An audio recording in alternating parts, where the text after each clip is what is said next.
We've talked about this vehicle before. It's the Lightyear One, the Dutch-made solar electric vehicle that recently hit the record for the longest distance traveled by an EV on a single charge. At a speed of 85 kilometers an hour, it drove for almost 9 hours straight, covering a distance of 710 kilometers. According to the company, this distance is the longest range an electric vehicle has ever achieved on 60 kilowatt hours of energy. For reference, the 2021 Tesla Model 3 long range has an average range of 455 kilometers on a 70 kilowatt hour battery capacity. Lightyear also says that even the most efficient electric cars on the market today consume around 50% more energy at this relatively low speed. Its goal, therefore, is to lower the energy consumption per kilometer in order to provide a lot of range on a smaller battery. Since the introduction of the first prototype version 2 years ago, the Lightyear One has been developed as a long-distance cruiser and has 4 independent in-wheel electric motors. It consumes 83 watt-hours per kilometer and can accelerate from 0 to 62 in less than 10 seconds. It's not a sports car, but it's definitely not sluggish either. Thanks to its 5 solar panels, which add about 12 kilometers of range per hour of charging, a driver could ideally, in a very sunny country, travel for months at a time without having to juice up their vehicle. That's something that I've been wanting for years. The Lightyear One will be released in the first half of 2022 and will cost approximately $177,000. We've talked about Impossible Foods on the program before. Well, they're back, and this time debuting plant-based chicken nuggets this fall. As with its past releases, the startup plans to first sell the food to restaurants, with supermarket availability to follow later on. One thing that will distinguish the nuggets from Impossible's past products is the absence of heme. That's a molecule that the company says is what makes meat taste like meat. But the problem with Impossible's heme is that the company makes it with genetically engineered yeast. That's something that has prevented Impossible from selling its burgers and sausages in China and throughout Europe. But when it comes to real chicken, there isn't a lot of heme in the white meat of an animal. We found in a nugget format, which is breaded and has some seasoning, it really wasn't all that necessary. That comes from Laura Killman, a flavor scientist with Impossible. The formula the company eventually settled on mostly makes use of soy protein and sunflower oil. Compared to Beyond Meat, Impossible Foods is late to offer a chicken alternative. We've been busy with other things. That comes from Dennis Woodside, the company's president, in an interview with Bloomberg. To that point, Impossible introduced a pork substitute at CES 2020.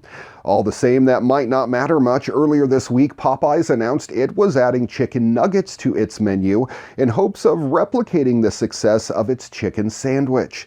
That later sparked a war between fast food chains as demand for chicken increased in the US and throughout the world. That's something that could actually help Impossible when its plant-based chicken starts making its way to consumers sometime in the fall. It was a few years ago that DARPA showcased live tests of a bullet that was able to hit its target no matter the environmental factors.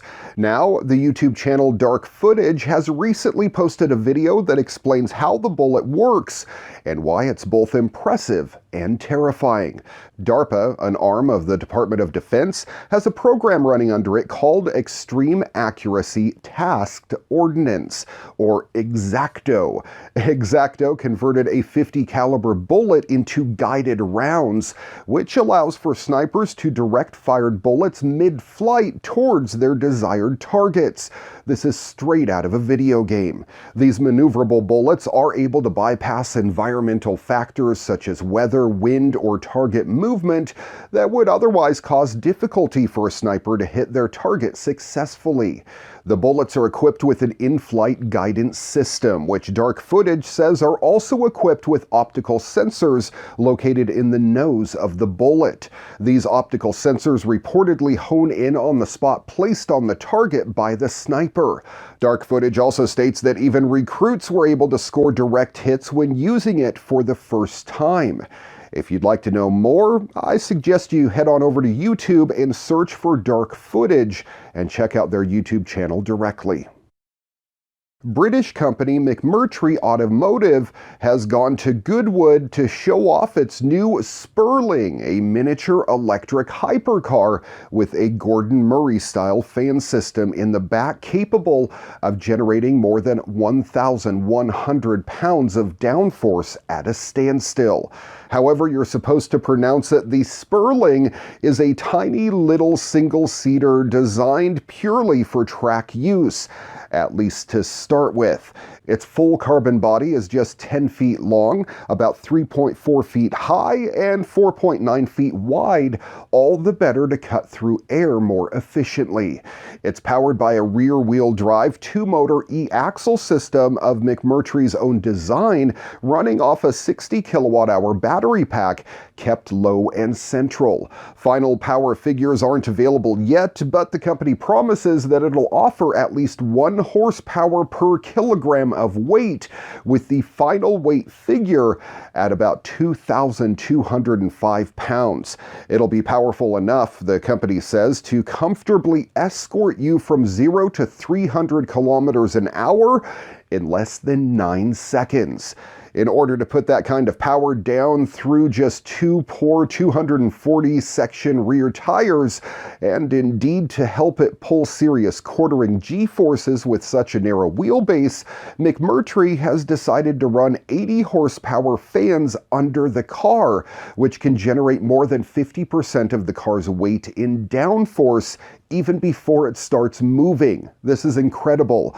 The only other car on the market right now that's doing this sort of thing is Gordon Murray's very unelectric T50 with its screaming Cosworth V12 and ground-sucking fan arrangement. Interestingly, Murray's monster also weighs in at less than 1,000 kilograms. Where most electric cars are very quiet, the Sperling's fan system makes quite a racket. 120 decibels of jet turbine-like racket, or some 30 decibels louder than the law lets you run a new car in Detroit. McMurtry intends to launch an assault on a number of world records with the Sperling Demonstrator in the coming year, and we don't doubt a machine like this might have a genuine stab at some of the Volkswagen IDR's records.